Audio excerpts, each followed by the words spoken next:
Greetings, my fellow Earthlings. Welcome back. I know this is probably a high demand video.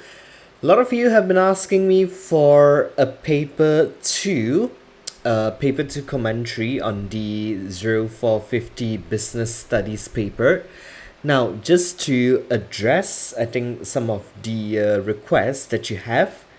Well, first and foremost, I'm sorry to say I don't have my hands on the February March 25 paper 2, and until now, right, I don't have the paper, so there's no way I could be discussing that.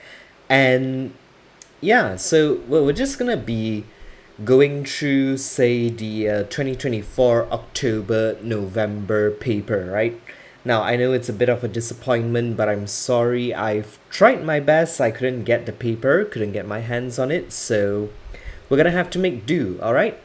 So I'm gonna keep this video very short, just make it short and clean because I know some of you think I've been yapping too much. Well, unapologetic, but I know it's probably quite the last minute. I've been quite busy myself because I've been doing a lot of submissions to the Inland Revenue, the IRS. So it's a hectic week. It's been a very busy week. I didn't promise I was gonna do a video, but I said hopefully, right? So here we are. Okay, come. Let me guide you towards answering paper 2 questions. So I'm just going to be sharing some techniques with you and also how we try to identify answers. I probably won't attempt the whole paper, but take this as a guideline, right? So first and foremost, I'm going to say that, and I believe in this, that if you can answer paper 1, you should be able to answer paper 2, right? The only difference between paper 1 and paper 2 is that one of it has a case study, the other doesn't. So if you look at the paper 1 of business studies, usually you'll have about 5 subsections to a question. So you have 1A, 1B, 1C, 1D, 1E, right? There'll be 5 subsections, but in paper 2, nope. It's only going to be A and B. So they're literally asking you similar questions which they would have asked in paper 1, but they just want more point out of you, right? Just to give them more points, a little bit more ideas, that's it. So if you're able to go through paper 1, there's no way you won't be able to do paper 2. If you can do paper 1, you should be able to do paper 2 as well. It's exactly the same thing, right? It's exactly the same. One is a shorter dress, one is a longer dress. It's the same thing. So let me not stress too much on this. I know some of you are revising on the last minute, so we'll keep this simple. So before we attempt any questions, let us analyze the case study. So right here we have sustainable attire. SA is a public limited company which has been trading for 30 years in country P. It manufactures clothes which are made from sustainable cotton. So SA has a brand image for protecting the environment and for producing high quality products. SA's objectives are to increase profit, increase market share, and to survive.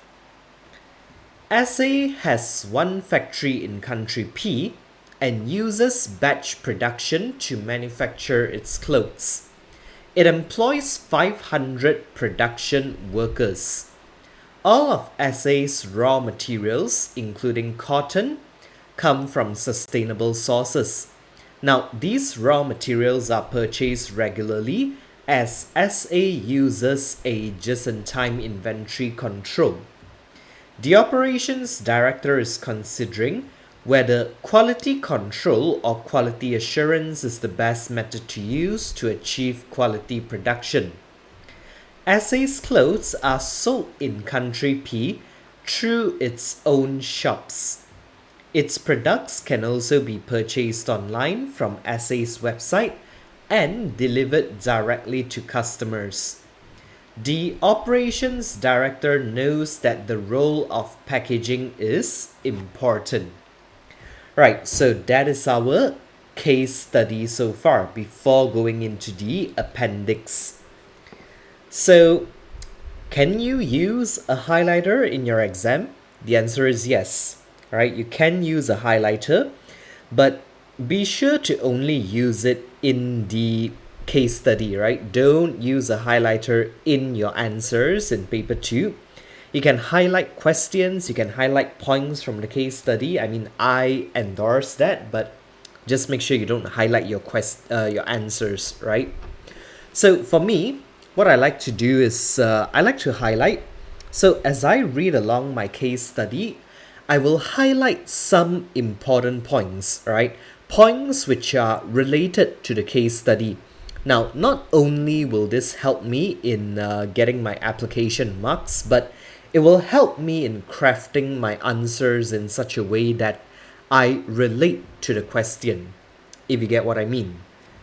Right, so what I've highlighted here are just some points which are related to the question, and it's only relevant for the case study. So we're going to be using these points to draft our answers as well as our elaborations later on. So let's proceed with the appendix 1.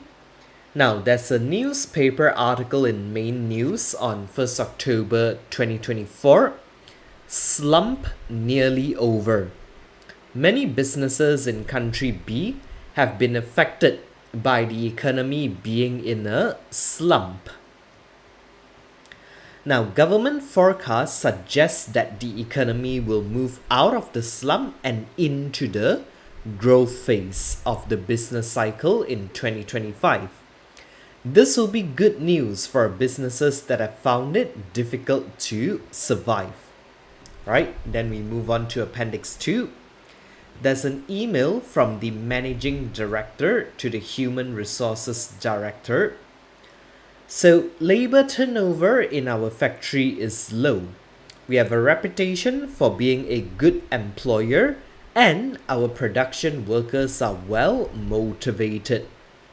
I am pleased that we have not made any of our production workers redundant during the slump. We have been able to keep them all by reducing the hours they work. Our production workers have been willing to change from full-time contracts to part-time contracts. This has helped us to keep our experienced, skilled workers.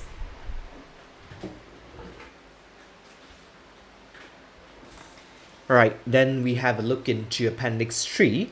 So Appendix 3 would be an extract from essays income statements for 23 and 24. So most likely I won't need this data yet, right? I wouldn't need any of this financial data until a later point. So with that, I've finished analyzing my case study. Alright, just as simple as that. So I highlight, right? I mean, you have your own way of studying, but if you want to, feel free, right? We can always highlight our case study. So get all the important points out. So once you have all that, we're going to come into our question paper. So 1 hour 30 minutes, that's about 90 minutes to complete 4 questions. Recommended 15 to 20 minutes per question, right? After that, we have to move on. So question 1A, this is a short answer, right? Short answer question. Explain 2 ways the slump in country P's economy might be affecting SA. So you can see this type of question, it's similar to what they would ask you in paper 1. The only thing is you have to elaborate, right? You have to elaborate a bit longer. So 2 ways to go about how the slump has affected the sustainable attire business. If you know, you know. If you don't know, you don't know, right? These are theoretical terms. If you don't know what the hell is a slump, then I'm sorry, right? You probably already lose out. So it's important to get your theory straight and also to be able to understand the situation that we have. Right, so in general, how do you think the slump would have affected the business? Nothing in the case study talks about this, right? So we have to use a bit of our logic and common sense. But yes, before that, right, what the hell is a slump? So, a slump in the economy is where you reach a very, very low point in your economy cycle, right? Remember the economy cycle? So, we have a simple little chart here. Oops, to take off a line. Let's bring that back to normal. Very good. So, yes, we're gonna have a line here, probably like two camel humps, okay? So, economy is slowly starting to grow until it reaches the peak, right? This is the boom phase. Slowly, you're gonna enter into a recession, and if we don't recover from the recession, that's where you end up here, right? So this is what they call a slump. So a slump is actually the lowest point in any country's economic situation. So by logic, by common sense, how do you think the slump would have affected this business? So number one, what happens? So number one, we can talk about the sales, right? I think that's probably the easiest point to elaborate here. So you can talk about the sales, probably SA faced a reduction in sales revenue, right? So that will probably be my first answer. So how I'm going to explain this, I'm going to tell them that the people, okay, the people's income in country P, or yeah, you can talk about the people in country P, however you want to craft it. There's no right or wrong answer. It depends on how you persuade me once again, right? Same thing I'm going to tell you. So the people's income in country P would have reduced during the slump. So in this situation, they would choose to save up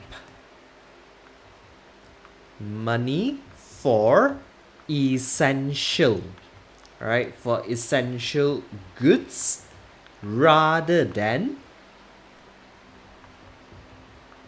spending money on sustainable clothing, right? So that's what I'm gonna say there.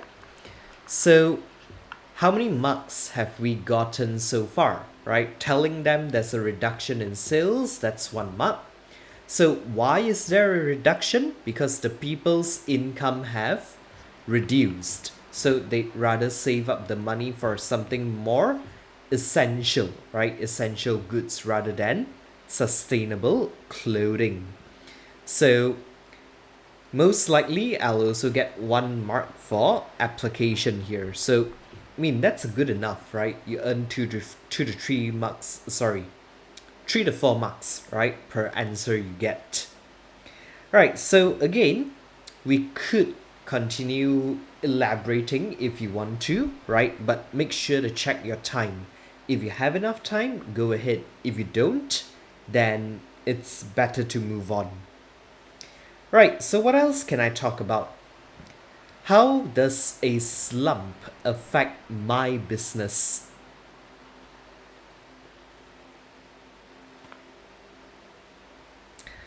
So I could say that maybe, right? Maybe SAs, right? What can we talk about? We can talk about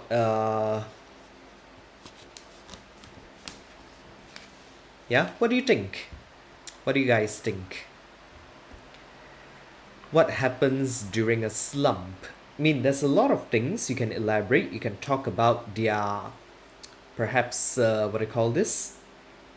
You can talk about their prices, right? Maybe their prices have reduced in order to cope with the reduction, attract more buyers. Or they can talk about perhaps costs going up, right? Maybe your suppliers are increasing their prices, so can talk about the aftermath. Maybe you're forced to increase your selling prices as well. So, other than this, you can talk about maybe having high availability of labor. Many people are applying to work. No, so all those could be answers, right? So, I'm gonna leave it up to you how you want to work it out. Right, so again, I'm gonna try to keep this video as short as possible. I know you're using this for last minute revision, so I'm not going to go through everything, I'm just going to teach you a little bit of how we apply things differently. So if I look into, say, the next question, right? Now, this is a 12 marker. You're going to go all out for this. Consider each of the following 3 business objectives for SA. Which objective is likely to be the most important for SA? Justify your answer. So you look into questions like this, right? To increase profit, to increase market share, to survive. No, they all sound very similar. Increasing profit, right? Increasing perhaps your demand, surviving. They sound similar, but there's a distinct difference to each of them, right? So if I talk about the first one, to increase profit, so why do we think that is important? Okay, so I have to refer back to the case study in order to answer. I can't just go on general, right? I still have to make reference back to the case study. So to increase profit, there's tons of things if you want to think about in general, right? If you think in general, I can talk about perhaps paying bonuses to my employees to motivate them, or to keep them from leaving, maintain my reputation as a good employer, right? Or we can talk about perhaps increasing profits to maybe to expand.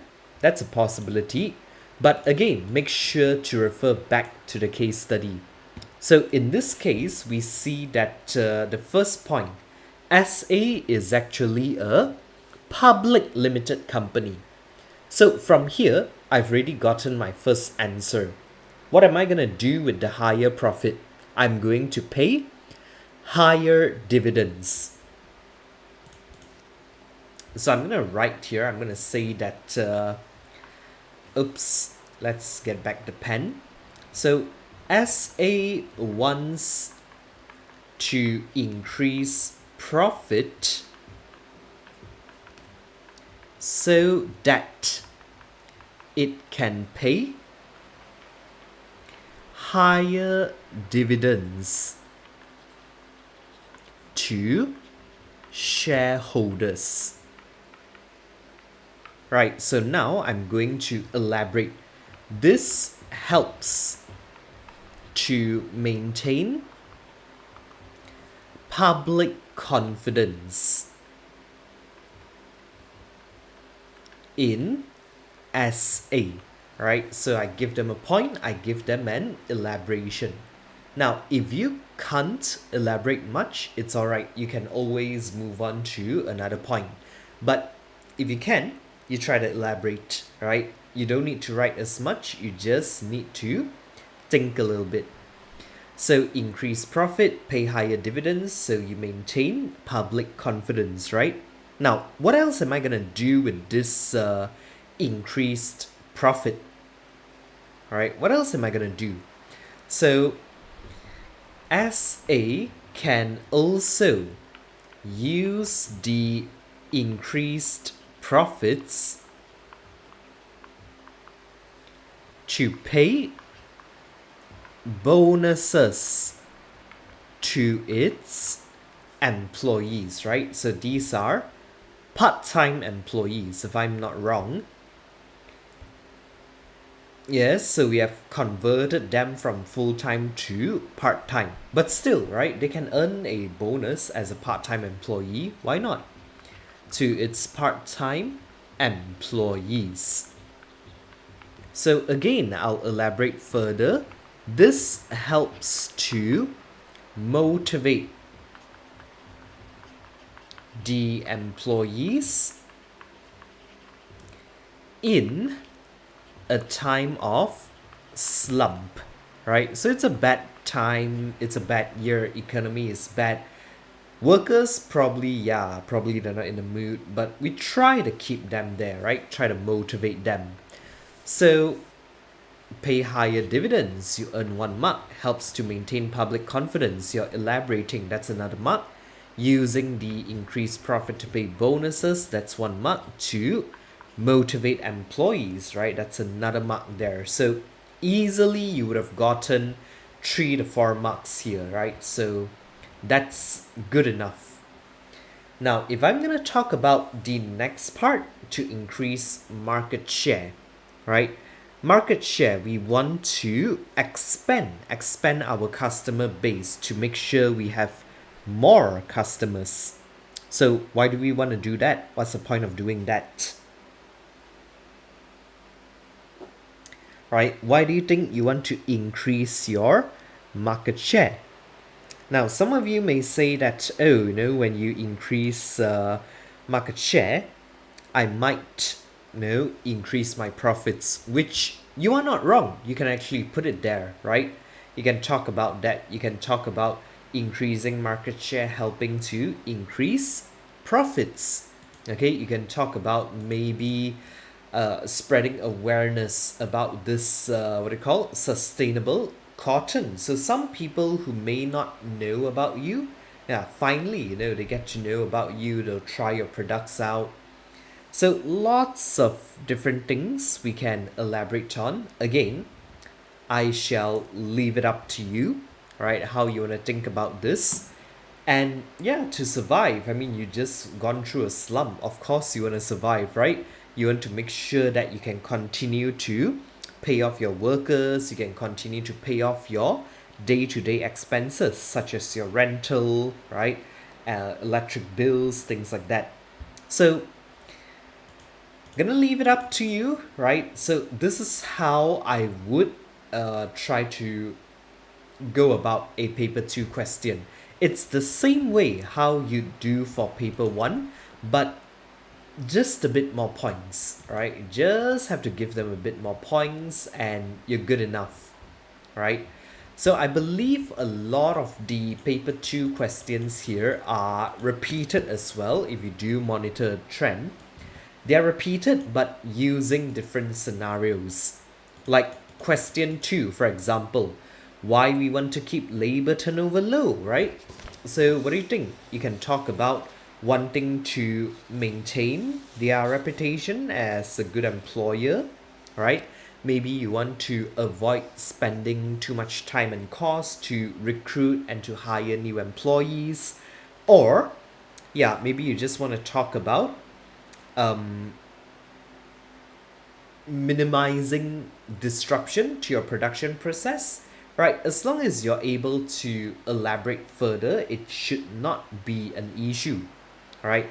So if I talk about maintaining my good reputation as an employer, right? So I don't want employees to keep leaving. That creates a bad publicity to me, right? Sometimes if the reasons are due to unfair dismissal, people might come with legal cases, it's gonna affect my reputation. So it'll be difficult for me to hire in the future, right? So I'm gonna elaborate that, right? Gonna elaborate like that. If I want to talk about reducing time and cost to recruit new employees, I can talk about a lot of things. I can elaborate on a lot. So By keeping labor turnover low, I prevent them from leaving, so I don't have to spend time to, to recruit. I have to select. It takes up a lot of time. I need to spend money to advertise, and I have to perhaps take people off of work to come and help me to brief the new people, to train them up. All right, so all of that could be, it could be must, as long as you know how to work your way around, how to elaborate, how to make it relevant to your question. Right, so even if I talk about things like reducing disruption, right? So as long as I can elaborate, I will get my mark. So when employees leave, they leave the job unattended. So someone else probably has to take over. You probably have to do rescheduling arrangements. There may not be sufficient manpower, to take over. So sometimes work may be a bit delayed.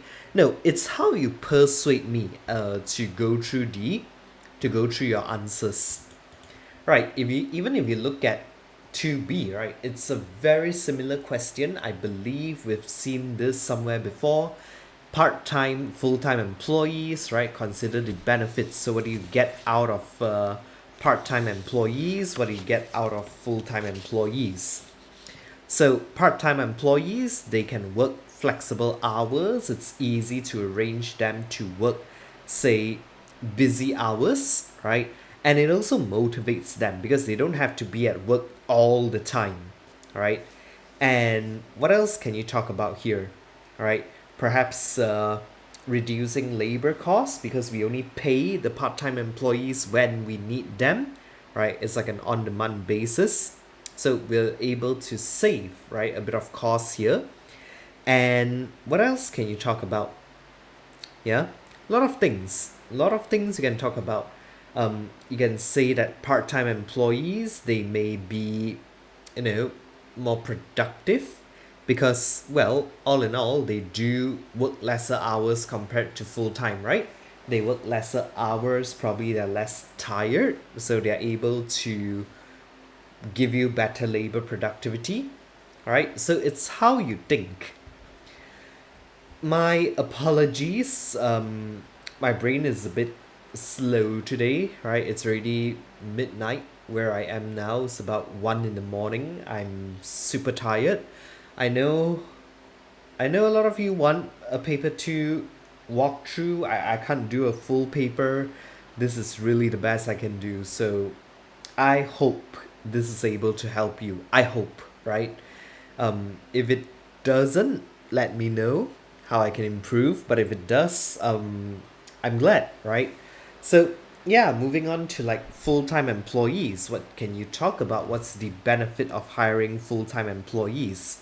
So they're usually more committed to the job, right? More committed to the job. It's easier to gather everyone together for meetings, right? So your communication process flows very well. It's also easier to send them for training because you can get everyone together at the same time, right? So points like that, yeah, something you would have done in paper one, but you just need to squeeze out more brain juice for paper two, right? 3A, four roles of packaging. So instead of like identifying, right, we're gonna have to explain a little bit here. Now, usually if it's identify, we shoot straight to the point, right? We don't have to talk about much. But here, you do have to elaborate on a little bit. So, for example, I can talk about packaging helping to protect my product, perhaps from damages, okay, so that my customer is satisfied. It doesn't affect the customer satisfaction rate. So you see what I'm doing there? I'm stating a point and I'm further elaborating. So packaging helps to protect the product from damages. This ensures the highest degree of customer satisfaction, right? Or you can, I mean, you don't have to go so fancy. You can just talk about this helps, right, to improve customer or to maintain customer satisfaction.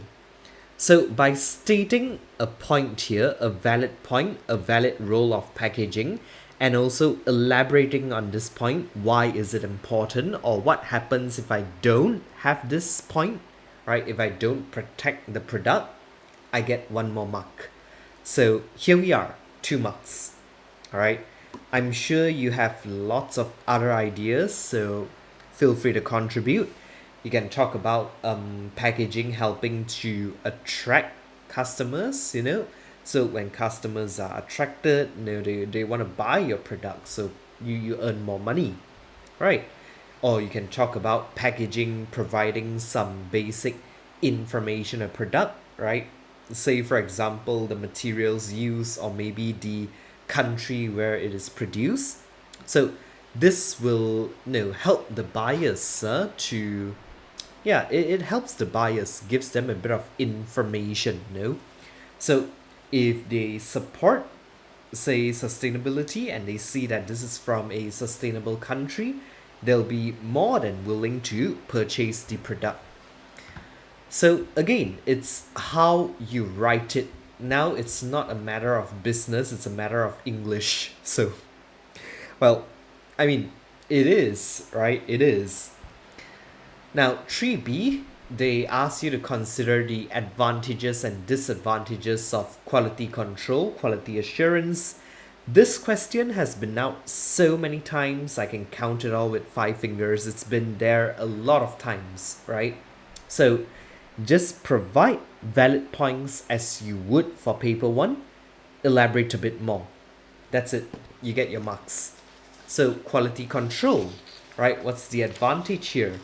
Probably you're able to maintain customer satisfaction because you're gonna check the product before it's sold to the customer. So you make sure that customers are satisfied, right? So that's how you craft your answers. You can talk about disadvantages, you don't really identify the problem. You see, the problem's gonna keep repeating because you don't know where is the source. So it's not gonna help it's not gonna help at all, right? Towards the end, your customers will still go away because you're not solving the root cause of the issue. And when that happens, right, a lot of times you have to sell your items, you got to sell your clothing cheaper, you might have to scrap them or throw them away. Right, so I think you have an idea, I believe so. Alright, so probably I'm gonna stop here for this video. I know I try to keep it short, and I'm sorry, I'm really tired. It's midnight, I'm really tired, my energy is drained out. But I really want to do this video. I just want to help you, give it a bit of pointers here and there. So my apologies if you feel the video is very rushed. My apologies if you feel that my voice sounds a bit tiring because I'm really tired today. I'm really sorry. It's been a long day. I had 2 classes today back to back. After my classes, I was out meeting all my accounting clients. It's a long day. I'm sorry. So yes, I think that's probably where I want to stop right now. For A, okay, you know what? Let's go to the last one. Okay, so for A, advantages and disadvantages of just in time. Now, just in time has not really come out a lot. I mean, there are certain hot topics. There are, more, what do you call that? Colder topics, right?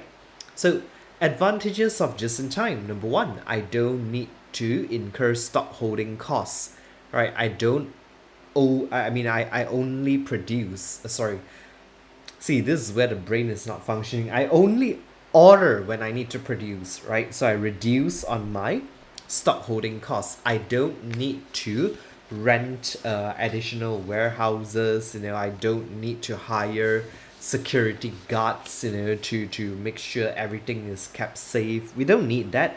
So that's an advantage. Now, number two, I will help to improve my cash flow because the money is not tied up in inventory. I might be able to spend the money elsewhere, right? Perhaps spending the money on what? Are they producing a new product? No, okay, but yeah, I mean, you can talk about spending the money elsewhere, somewhere where it's more relevant. Yeah, those are probably your advantages, right? And you can also reduce the risk of obsolete inventory because they are manufacturing clothing here, and fashion trend changes like, yeah, changes like the flash. One day this is the in thing, next thing it's probably outdated.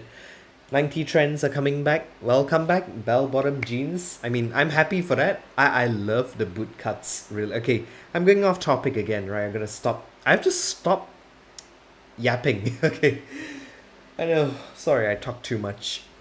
Disadvantage, right? Disadvantage, probably you talk about requiring very reliable suppliers, because if not, it might delay, right? If suppliers delay you, you might have to delay your production. And disadvantage too, it might actually hurt the relationship with your suppliers if you keep making last minute orders, right?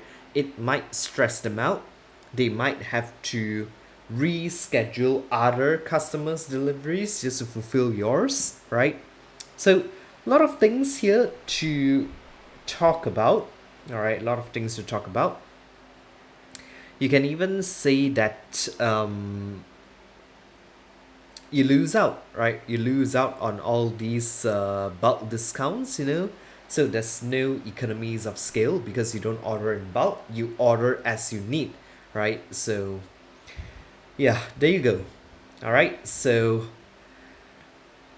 for B, this is asking you to analyze the financial performance. Now, every sitting, there's bound to be one of these questions. The most important thing to know when you're talking about financial performance is applying ratios, right? Examiners love ratios. I mean, if you tell me something like, the revenue has increased by 10 million, I mean, that's okay. It's not a wrong answer, it's an okay answer, but it's not demonstrating the highest degree of understanding. So if you want to get higher marks, this is where you might have to impress the examiner. So you might want to do, say, a little bit of calculation. Now, how much is the profit margin, right, in 2023, and how much is the profit margin in 2024? Has it increased or reduced? No, you can talk about things like that.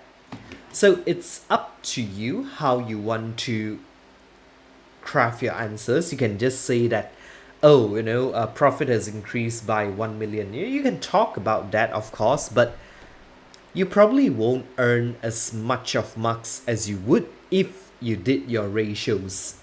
So I can probably calculate gross profit ratio. I mean, I have revenue less cost of sales, right? So why not? I can actually calculate